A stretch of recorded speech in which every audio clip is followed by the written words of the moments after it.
이제 하나님 말씀 보시겠습니다. 하나님 말씀 로마서 12장 1절 말씀입니다.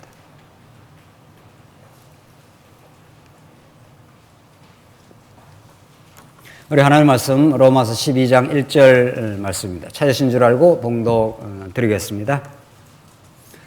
로마서 12장 1절입니다. 그러므로 형제들아 내가 하나님의 모든 자비하심으로 너희를 권하노니 너희 몸을 하나님이 기뻐하시는 거룩한 산 제물로 드리라.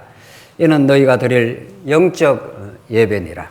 우선 한 절 봉독 드렸습니다. 오늘 우리 교회 미래 비전과 사명 마지막 시간이 되겠는데 우리 연말을 맞이하고 또 연초를 맞이해서 우리가 그동안 1년 동안 들었던 말씀에 기초하고 여러분들이 교회 생활을 해 가시면서 그걸 한번 전체적으로 우리가 한번 말씀 앞에 한번 묶어 정리하는 시간을 가진 겁니다.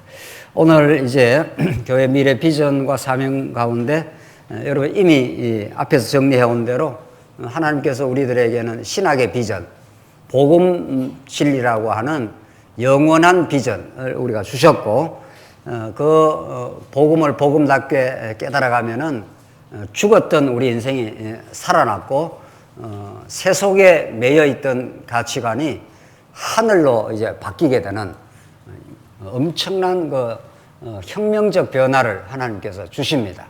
이것이 실제 우리가 살아가는 우리 크리스찬으로 살아간다는 것이 그저 조금 우리 삶에 도움이 된다 이런 차원이 아니라는 것을 우리는 알고 있습니다.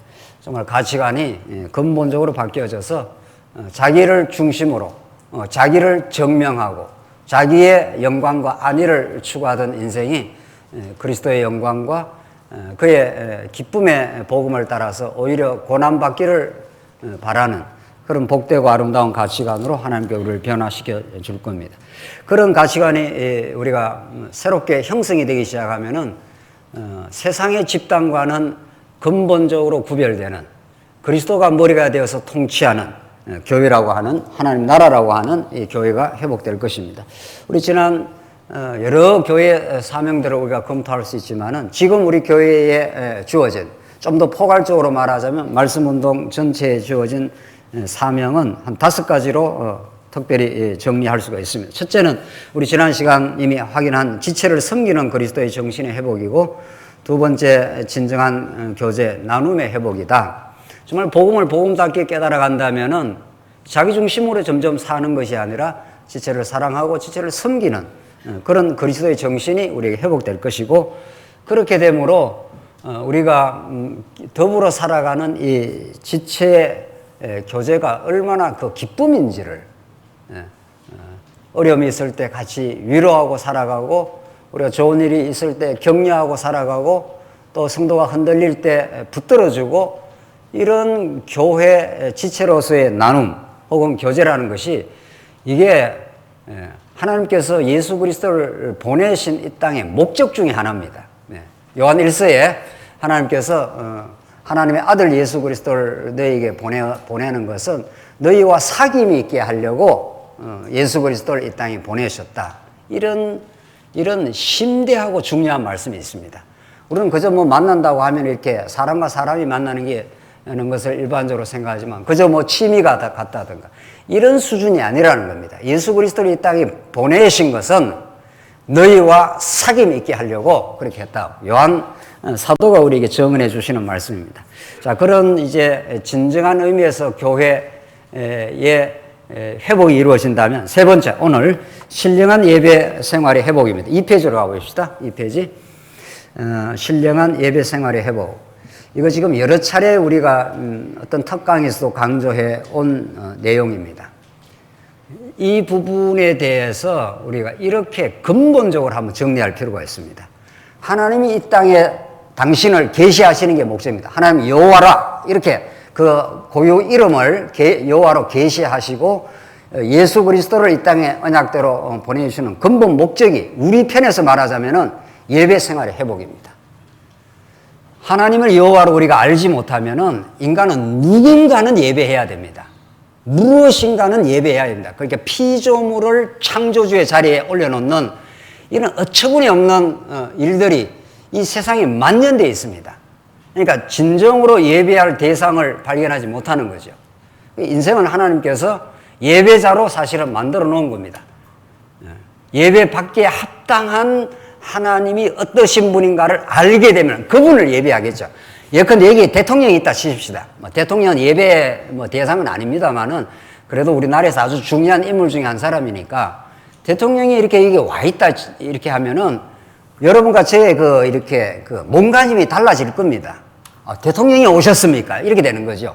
벌써 우리가 이렇게 어떤 한 사람을 대하는 태도가 달라질 겁니다. 대통령 정도겠냐고요? 왕이 왔다는 정도겠냐고요? 하나님이 등장하시고 하나님이 자기를 계시하시고 우주를 통치하시고 지금도 경륜하시는 분이시다. 그런 하나님을 알게 되면 당연히 생겨나는 것이 예배의 마음입니다. 그분 찬양받기에 합당하시고 그러니까 계시록의 절정이다 그런 내용입니다. 24 모든 장로와 만 백성이 여호와 하나님을 경배하고 찬양하고 그는 권세와 권력과 영광이 세세 무궁토록 있을지어다. 아멘. 이렇게 계시록이 하나님을 경배하고 예배하고 찬양을 합니다. 이렇게 중요한 예배에 대한 의식이 이론적 공부로 환원이 되고 말았습니다. 공부가 우리는 필요 없다는 게 아니잖아요. 하나님의 말씀이 왜 우리가 체계적으로 공부하고 신학원에서도 체계적으로 공부하고 다 필요한 겁니다. 그러나 그 모든 우리가 진리 공부와 깨달음과 사귐과 우리 교회 봉사 그 전부를 하나로 묶어낸다면은 하나님을 경배하고 찬양하는 예배적 삶입니다. 그럴 때라야 우리 인생이 추스려지고 정리가 됩니다. 그 위대하신 하나님 옆에 서야 자기 인생에 대해서 자기 자리로 내려가게 되고 참 안식이 뭔지 내가 사는 목적이 뭔지가 정리가 됩니다. 이렇게도 중요한 신령한 예배를 우리는 간과할 수가 없습니다. 오늘도 여러분과 제가 이렇게 말씀을 통해서 누구도 찬양받기에 합당한 존재가 없습니다. 우리 모두는 그리스도를 우리 하나님 살아계신 여호와 하나님을 오늘 찬양하고 경배하고 오늘 우리 공동회를 했습니다만 공동회의 그 최종 목적이 그분이 이뤄내신 일이다.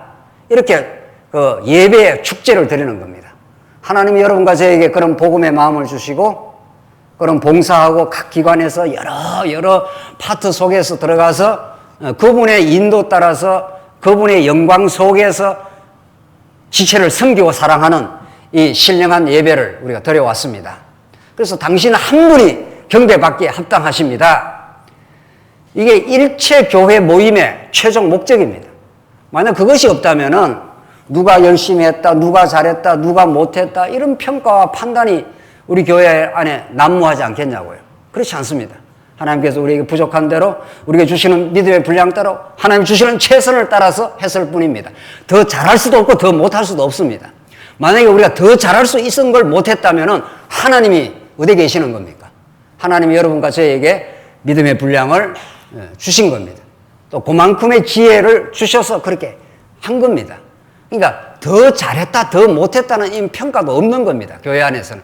하나님이 이루어내셨고 우리가 부족했고 우리가 미진한 것이 있다면 돌아볼 뿐입니다. 각자가.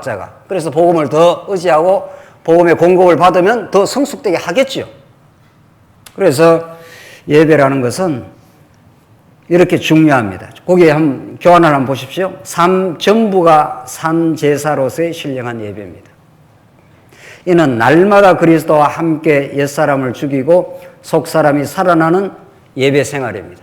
예배라는 것은 여기 와서 이렇게 우리가 노래 부르고 이런 정도 수준이 아니라는 겁니다. 예배는 자신을 예배하려고 하는 자신의 영광을 추구하려는 옛사람을 말씀을 듣고 처복종시키는 사건입니다. 그러면 우리 속사람이 살아나는 사건입니다. 이것은 성령 하나님께서만 우리 안에서 지금 이루고 계십니다.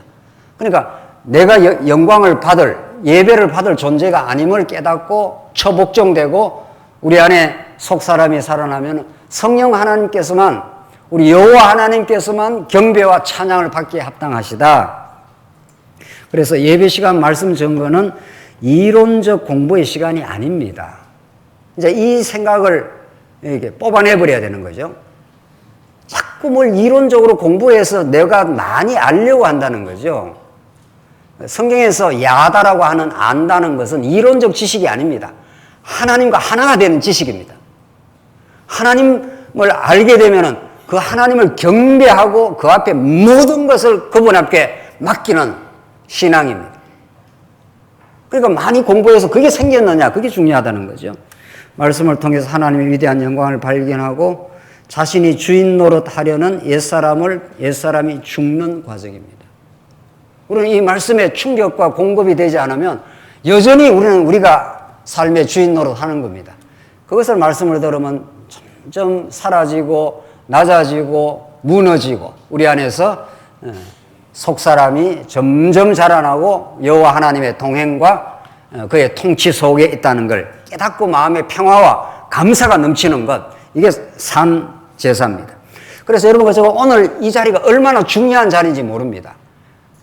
제가 가끔 이렇게 안타까운 것은 이 예배 시간에 어떤 다른 일을 좀 한다든가, 이건 사실은 바람직하지 않습니다. 네. 교회에 오늘 모이는 것은 말씀 듣고 기도하고 찬양하는 이 시간을 위해서 우리가 일주일 내내 존재하는 겁니다. 따지고 보면 어떤 교회 회의든지 무슨 일이든지 우선적이지 않습니다. 일단 말씀을 다 우리 온 성도가 함께 듣고 함께 찬양하고 감사하고, 이게 이것보다 우리 인생에 우선적인 게 없습니다, 사실은. 근데 이것저것 해서 이 시간들을 자꾸 소홀히 하게 되면은 우리 예배 중심적인, 하나님 중심적인 교회 생활에서 자꾸 흐트러지게 되는 겁니다. 그래서 이런 것들이 우리 기본 양식이고, 우리가 기본적인 이제 신앙생활에 아주 중요한 어떤 잣대입니다. 오늘 이 시간은 너무도 소중한 시간일 뿐만 아니라 오늘 오전 시간에도 말씀 나눈 대로 여러분의 그 일터도 예배입니다. 자, 오늘 이렇게 함께 말씀을 듣고 우리가 한 마음이 되어서 하나님을 찬양하기 시작하면은 마음의 감사, 삶에 대한 사명, 살아가는 이유, 목적, 이런 것들이 확실해집니다. 여호와 하나님을 배우는 것이 이렇게 되는 겁니다. 내가 겪었던 모든 지난날의 시련도 하나님 앞으로 더 오게 하는 하나님의 섭리, 이런 그 긍정적인 가치관이 새롭게 정리가 되면은 여러분의 가정생활로, 여러분의 삶의 일터로 그게 쭉쭉 뻗어나가는 겁니다. 그래서 교회는 모이는 교회가 있고 흩어지는 교회가 있는 겁니다. 이렇게 잘 모여서 우리 말씀으로 찬양하고 이제 잘 위로받고 지체들과 서로 사랑의 교제를 나누어서 단단하게 진리로 무장되기 시작하면은 거친 세상을 힘차게 차고 나가는 그런 일이 생겨나갈 겁니다. 교회에서만 모여서 예배하자, 이런 취지도 아니라는 겁니다. 모여서 잘 하나님께 경배하고 찬양하고 새 힘을 공급받고 지체와 서로 위로하고 격려하기 시작하면은 그 인생이 든든해집니다. 오늘 우리 속회 모임이 좀 시간이 짧았는 걸로 아는데, 속회 모임이 얼마나 중요합니까? 말씀을 듣고 속회에 가서 같은 동년배 우리 지체들과 서로 사랑하고, 어제도 우리 남전도에 여전도회가 청소하러 나왔습니다. 요즘 청소도 전에보다 훨씬, 작년 말에도 청소 숫자가 그렇게 많지 않았습니다. 그래서 오시는 분들이 참 애쓰고 수고했지만, 그래서 우리가 그저 기도하고, 그걸 어떻게 강요를 하겠어요?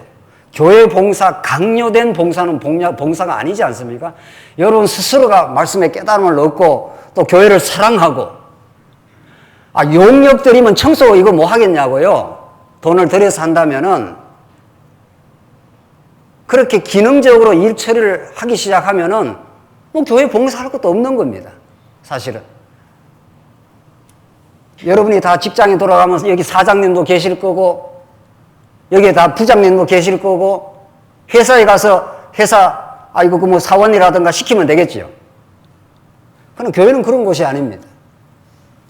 교회 단순 청소하러 오는 것뿐만 아니라 함께 와서 서로 교제하고 교회 일을 나누고 서로 감사하고 지체들 간에 기뻐하고, 어제도 어떤 한 분이 식사를 사가지고 남전도 예전도에 전부 다 식사로 갔지 않습니까? 식사 한 끼를 못해서 우리가 성도들하고 함께 하겠냐고요. 근데 의미가 다른 겁니다. 정말 의미가 다릅니다. 내 돈 내갖고 내 식사를 못 하겠냐고요. 그런 식사와 우리 지체가 사랑하는 마음으로 식사를 우리 다 같이 가서 식사하십시다 하고 같이 즐거워하고 교회 일을 통해서 우리가 행복해하고 이렇게 누군가가 수고하고 누군가가 짐을 지고 누군가가 애쓰는 이것이 전부 예배입니다. 이게 영어로 서비스라는 게 봉사라는 뜻도 있지만 그게 예배라는 뜻도 있습니다. 그러니까 하나님을 경배하고 예배하는 것은 곧 우리 지체들을 봉사한다는 겁니다. 이게 우리의 그 행복을 극대화하는 겁니다. 그렇게 교회 생활하지 않으면 그걸 신령한 예배를 그렇게 우리가 드리지 않으면 어디 가서 우리는 그 행복을 찾습니까? 그래서 이 신령한 예배라는 것이 하나님이 당신을 계시하는 궁극적 목적이라고 우리가 그렇게 정리를 한다면은 이 예배 시간을 소홀히 할 수가 없습니다. 결국 예배는 말씀에 근거하고 내 뜻을 포기하는 진정한 기도가 이루어질 것이고 감사와 찬양으로 그렇게 귀결될 것입니다. 3페이지 한번 보십시오. 3페이지 그 예배의 그 최종 그 귀결이 항상 기뻐하라, 쉬지 말고 기도하라, 범사에 감사하라. 이것이 그리스도 예수 안에서 너희를 향하신 하나님의 뜻이니라. 하나님의 언약 성취니라. 이렇게 되어 있는 거죠.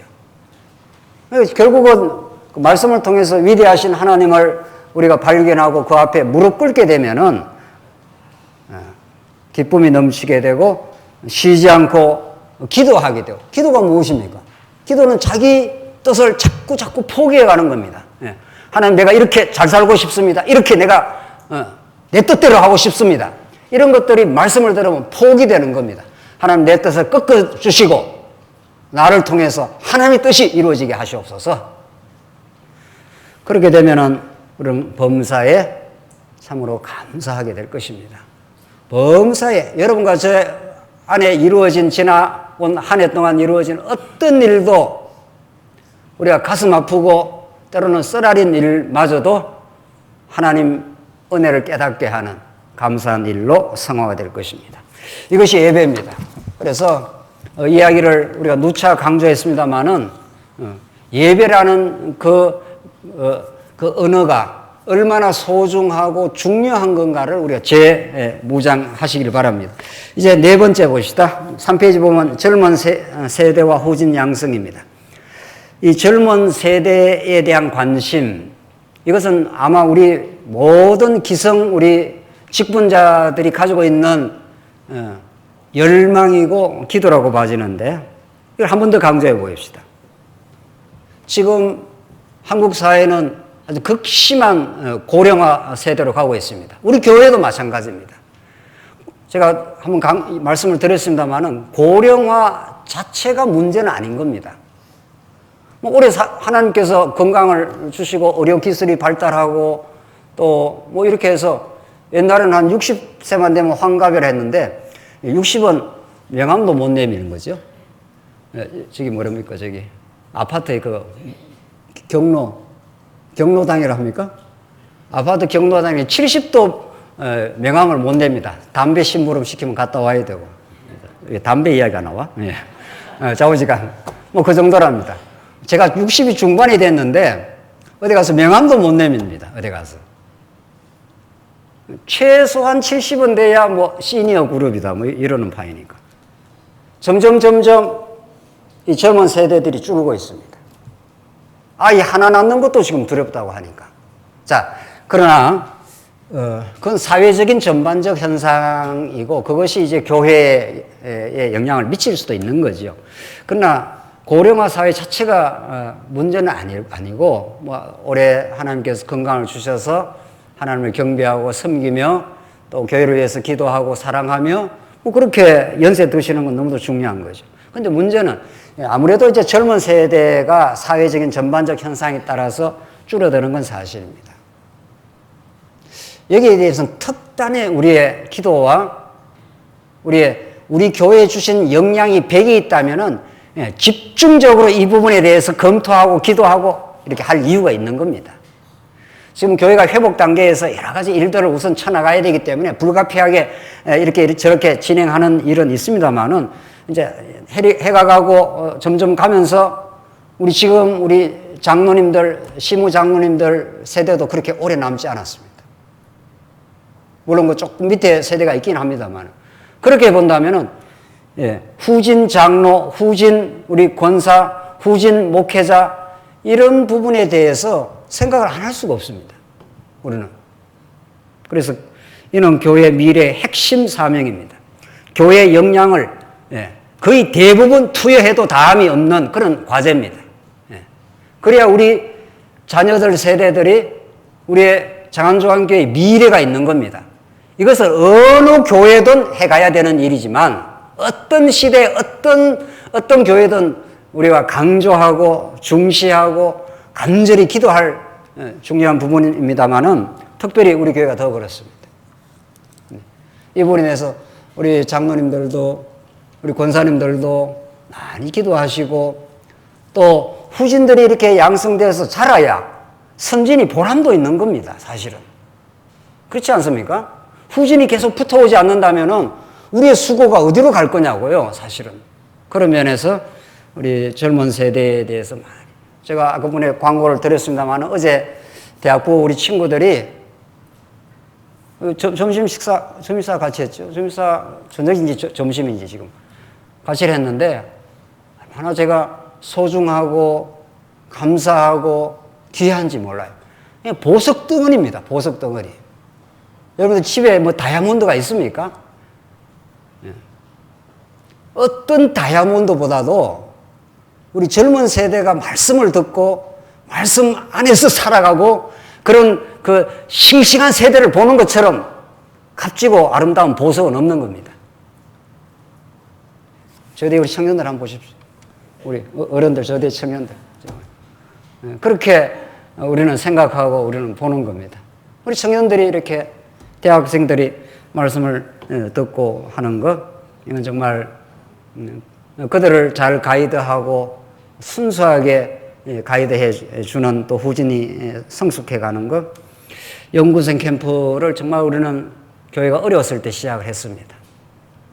교회 벌써 그게 4, 5년이 된 것 같은데 벌써 그때 미래 10년 이후를 바라보면 이 일을 하지 않으면 안 되겠다고 몇 사람이라도 이 시작을 해야 된다고 그렇게 그냥 소박하게 시작을 했습니다.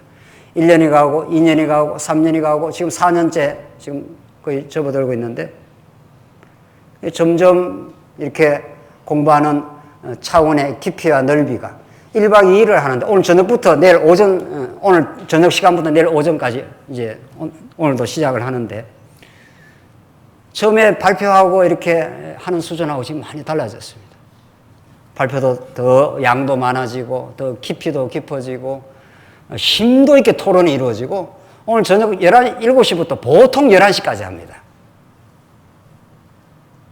4시간을 꽉 앉아가지고 물론 뭐 중간에 잠깐 쉬는 시간이 있지만은 그 토론이 끝나질 않습니다. 그 심도 있게 자꾸 토론이 이어지기 때문에. 그리고 아침 8시 식사하고 9시부터 12시까지 계속 그 말씀 나눔이 이어지고 그렇게 되어져 갑니다.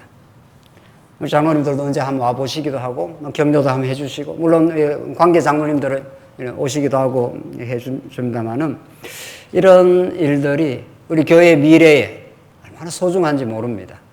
정말 기도할 부분이고 정말 우리의 역량이 있다면 전적으로 그게 투여하면서 우리가 헤쳐나갈 일입니다. 마지막 5번째입니다. 시니어 성도, 노년 성도입니다. 이제 시니어, 이거 뭐 주니어라는 말을 이제 많이 쓰니까 요새 시니어라는 말은 이제 노년, 선배 이런 뜻입니다. 시니어의 중요성, 이 선배 성도들의 믿음의 선진 혹은 믿음의 선배, 이 성도들의 그 소중함은 젊은 세대와 동등하게 중요한 거지요. 이 교회가 어떻게 해서 이렇게 존속합니까? 하루아침에 이렇게 교회가 이루어진 건 아니지 않습니까? 많은 우여곡절을 거치고 고비고비마다 우리 중직자, 우리 장로님들, 권사님들이 그 자리를 지켜주시고 이렇게 해서 그 어려운 가운데 이 위기와 시련을 극복하고 여기까지 와 있습니다. 이 연세가 들었습니다. 그럼 그분들의 노고와 그분들의 신앙은 세속적 잣대에 의해서 별 볼 일 없이 이렇게 뒷방으로 물러나 있어야 되느냐? 그런 건 아니지 않습니까? 물론 실무에서는 물러난다 하더라도 그분들의 신앙적 노고와 하나님의 인도하심 속에 교회가 여기까지 왔습니다. 그럼 그분들이 진정으로 후진들을 바라보고 후진들이 자라오는 것을 바라보고 기도해주고 참으로 염려해주고 또 후진들이 좀 빗나가면 또 권면도 해주기도 하고 이런 시니어 성도들, 노년 성도들이 잘 교회 생활 할 수 있도록 우리 시무하시는 우리 장로님이나 권사님들 또 밑에 후진 젊은 세대들이 그런 것들을 잘 이해하고 잘 수용하고 격려하고 위로해 줄 수 있는 그것이 진짜 교회다운 중요한 징표라고 보여집니다. 특별히 교회는 더 그렇습니다. 네. 현실적인 힘이 없고 현실적인 건강이 약하고 그렇다고 해서 그 교회의 어떤 뒤로만 물러서 있는 존재는 아닙니다. 너무도 소중하고 오히려 많은 위로가 필요하고 이제 연세 드시면서 또 합당하게 존중하고 그런 풍토가 우리 교회 안에서 이루어지는 것이야말로 교회가 교회 되어져 가는데 교회가 교회로 진정으로 회복되어져 가는데 너무도 중요합니다. 뭐 젊은 사람들이 말씀을 좀 알았다고 해서 이론적으로 성경을 66권을 통달했다고 해서 그것이 대수가 아닙니다.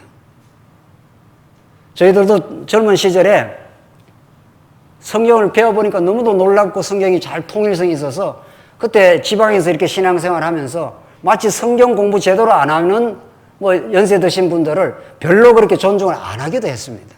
공부하십시오. 막 이렇게 막 공부 지상주의가 된 거죠. 뭐 공부해야지요, 하기는. 그럼 그게 다가 아니지 않습니까? 그래서 교회다운 중요한 징표는 시니어 성도, 믿음의 선진인 성도들이 평안하고 행복하고 존중받는 교회에 오시면은 우리 1여전도의 식사 그 자리가 우리 입구에 방에 있지 않습니까?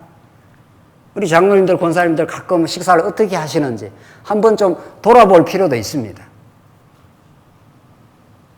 아마 여전도회나 어디에서 이렇게 식사는 이렇게 가져다 주고 그렇게 하는 것 같은데 우리 사남전도에서 우리 일남전도회 우리 장로님, 집사님들 식사 그 들고 왔다 갔다 하고 좀 불편하다 해서 그렇게 식사를 이렇게 그 배려해가지고 그 자리에 그 마련해 주었지 않습니까?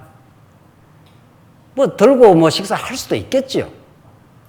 뭐 그걸 못해서 못하는 게 아니라 그런 마음 씀씀이들이 그런 배려하고 존중하는 마음이 교회를 참으로 그리스도의 마음으로 만들어 갈 겁니다.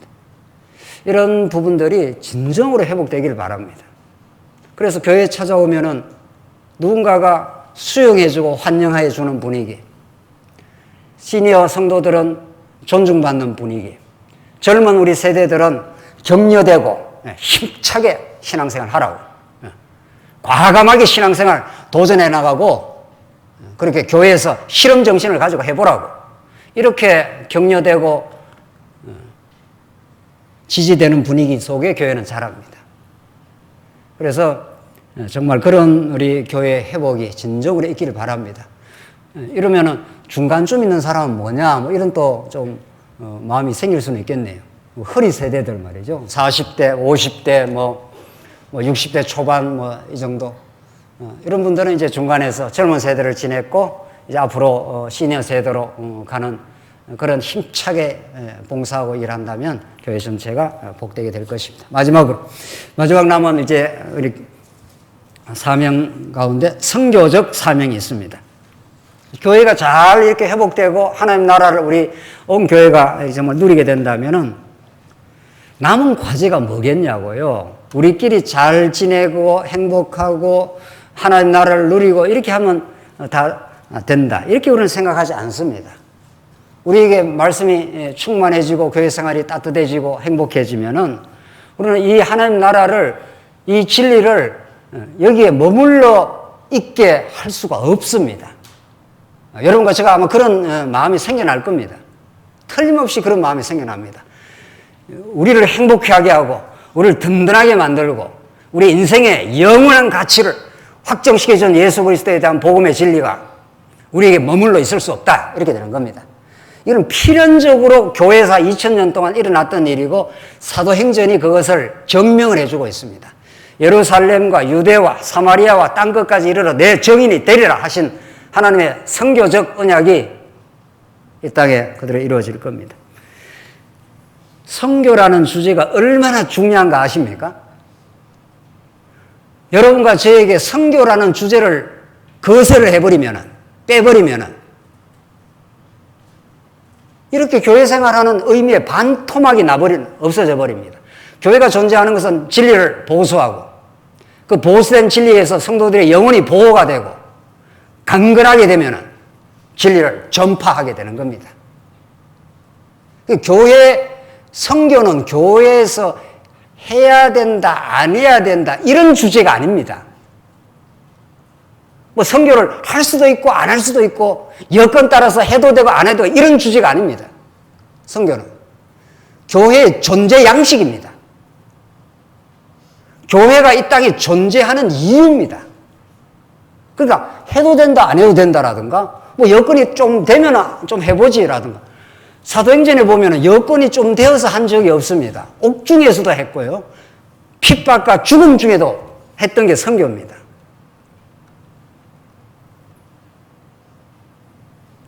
그런 의미에서 선교는 우리 교회의 징표입니다. 교회가 존재한다고 하는 존재 이유입니다. 그러니까, 우리 뭐, 어느 분이 중국 가서, 어느 분이 뭐, 어디에 가서 복음을 전했대. 뭐, 우리는 뭐, 그냥 하는가 보다. 이런 게 아닙니다. 여러분과 저가 교회의 지체이고, 교회의 한 구성원인데, 이것은 선교는 어떤 분이 가서 선교를 하는 게 아닙니다. 예컨대 김경호 목사가 뭐 하얼빈이나 청도에 가서 복음을 전도한다 치십시다. 그러면 제가 가서 하는 겁니까? 그렇지 않습니다. 온 성도가 같이 이 교회를 세우고 든든하게 만들어가고 하나님의 뜻을 따라서 든든해지고 행복해지면은 그 하나님의 말씀에 철철 넘치는 능력과 그 사랑이 이렇게 흘러 넘쳐서 어떤 전도자를 통해서 이루어질 뿐입니다, 사실은. 그리고 그 선교의 온 성도가 같이 기도하고 행복해하고 그 선교 보고를 듣고 우리 교회가 이 일을 감당할 수 있어서 감사하다고 이런 일들입니다. 선교는 진리를 선포하게 하시는 하나님이 가장 기뻐하는 일입니다. 하나님 지금 보고 계시지 않습니까? 우리 교회를 지금 하늘 보좌에서 지금 보고 계시지 않아요? 교회를 잘 지켜가기를 바란다. 성령을 통해서 우리 자꾸 하시는 거죠. 그리고 너희들만 이 복음으로 행복해하고 영원한 가치와 행복을 얻었다고 생각하지 마라. 얼마나 많은 영혼들이 이 말씀을 갈급해하고 청도에서는 중국 목회자들이 자꾸 오려고 하지 않습니까? 그래서 제가 조금만 더 기다려주라. 조금만 이제 교회가 더 정비가 되고 이제 모든 여건이 이루어지면은 그 일을 해보겠다. 이걸 뭐 억지로 가서 들을 사람도 없는데 우리가 어떻게 복음을 전하느냐고요.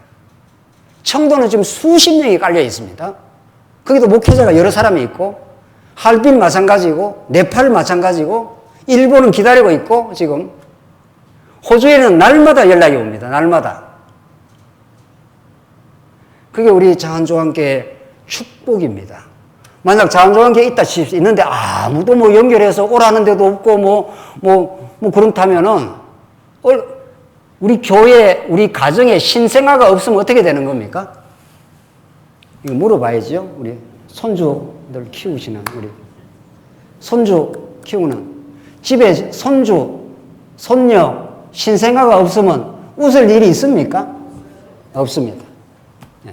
그런데 손주가 생겨나고 아들이 생기고 손주가 나면은 온 집안이 행복해집니다. 그런지 안 그런지 또 물어봐야지요. 예. 그렇습니까? 안 그렇습니까? 손주가 없고 손자가 없고 아들이 우선 아들부터 아들 딸이 없고 손주 손녀 없으면 집에 아무것도 할 일이 없습니다. 그래서 요즘 뭐 애기 안 놓고 뭐 신세들이 산다는데 그 인생을 몰라도 한참 몰라서 하는 이야기입니다. 정말. 그래서 신생아가 생겨나면은 온 집안 분위기가 그 손주 손녀를 위해서 존재를 하는 겁니다. 이렇게 행복해하고 그렇게 하지 않습니까? 교회는 그런 겁니다. 교회는 우리 장안조항교회 성도들이 든든하고 뿌리가 잘 이제 휘 박혀 있습니다. 그래서 어디 중국의 어느 지역에서 신생아가 말씀을 듣는 사람이 생겨나고 말씀을 듣는 목회자가 생겨났다 그러면 우리 모두의 기쁨입니다. 그래서 성도에게 주어진 지상 최고의 고상하고 아름다운 주제가 선교입니다. 이거 분명합니까? 이거 확실합니까? 여러분과 저를 가장 약동적으로 만들고 힘있게 만들고 즐겁게 만드는 그 일이 선교라는 주제입니다. 집안에서 손주가 태어났다 이런 뜻입니다. 그러면 할아버지 할머니가 얼마나 행복해하는지 모릅니다. 아버지 엄마가 수고할 일이 생긴 겁니다. 이제 선교는 그런 겁니다. 선교는 해도 되고 안 해도 되고 뭐 교회 뭐 어려우니까 조금 있다 하고 뭐 이런 게 아닙니다. 막 어려운데 억지로 하자는 뜻도 아니지만 그렇잖아요. 선교는 여러분과 제가 교회의 존재 이유입니다. 그러니까 이거는 필연적으로 말씀의 공급이 이루어지고 지체간에 행복해지고 서로 교회가 세워지면 이거는 하라 말라 할 것도 없습니다. 우리 주변에 뭐 꼭 해외에 안 가도 상관없습니다. 우리 주변에 조선족도 천지입니다. 주변에 우리 성도들도 있고 말이죠. 그래서 말씀을 나누고 싶고 그분들에게 복음을 전하고 싶고 배우고자 하는 사람들이 지금 기다리고 있는 판인데 이건 말할 것도 없는 거죠. 우리한테 주어진 축복입니다. 그러니까 하나님의 은혜를 생생하게 선교를 통해서 이제 앞으로 경험하게 될 겁니다. 또 선교하는 교회가 가장 약동적으로 성장도 할 겁니다. 그래서 이거는 고난 중에도 하는 일입니다.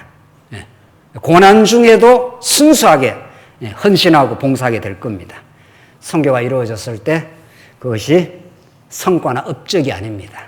하나님이 하신 일이고 하나님을 찬양하고 배우고 경배하는 가장 아름다운 일이 될 것입니다. 선교의 구체적인 방법은 제가 이거 적어놨습니다만은 이런 일 외에도 얼마든지 할 수 있습니다. 여러분과 제가 이제 선교위원회에서만 한다. 김병 목사만 뭐 중국 가고 어디 가서 한다. 우리 전도사님이 네팔 가서 했다. 이런 수준이 아니라 우리 모든 성도가 정말 교회가 강건하게 세워져 감에 따라서 또 선교를 하게 되므로 더 교회가 약동적으로 되는 복된 교회 되시기 바랍니다. 이제 우리 교회의 미래 비전을 우리가 그동안 7시간 동안 잘 확인했습니다. 하나님께서 교회의 회복을 통해서 오직 하나님의 영광만을 노래 부르는 정말 진정한 성경이 말하는 비전이 여러분에게 함께 하시고 우리에게 주신 사명이 있습니다. 교회를 잘 지켜가고 우리 젊은 세대를 잘 가이드하고 어른들을 정말 존중하는 정말 따뜻한 교회가 되게 되어서 정말 땅끝으로 복음이 힘차게 전파되는 어떤 고난과 역경이 있어도 복음을 전파하는 길을 막을 수 없다고 하는 우리 믿음의 선진들의 치열했던 선교 여정들이 여러분과 저의 여정이 되시기 바랍니다. 기도하십시다. 자비하신 하나님 아버지 은혜를 감사합니다. 교회가 많은 일을 겪어왔습니다. 그래서 더 주님을 의지하게 되었습니다. 이제 교회 회복의 강건한 여정 중에 있습니다. 우리 모두를 말씀으로 사로잡아 주시고 참된 예배가 우리 교회를 통해서 이루어지게 하시고 땅끝으로 복음이 힘차게 전파되게 하시옵소서. 선교의 이 아름다운 주제가 우리 교회의 진정한 주제가 되게 하시옵소서.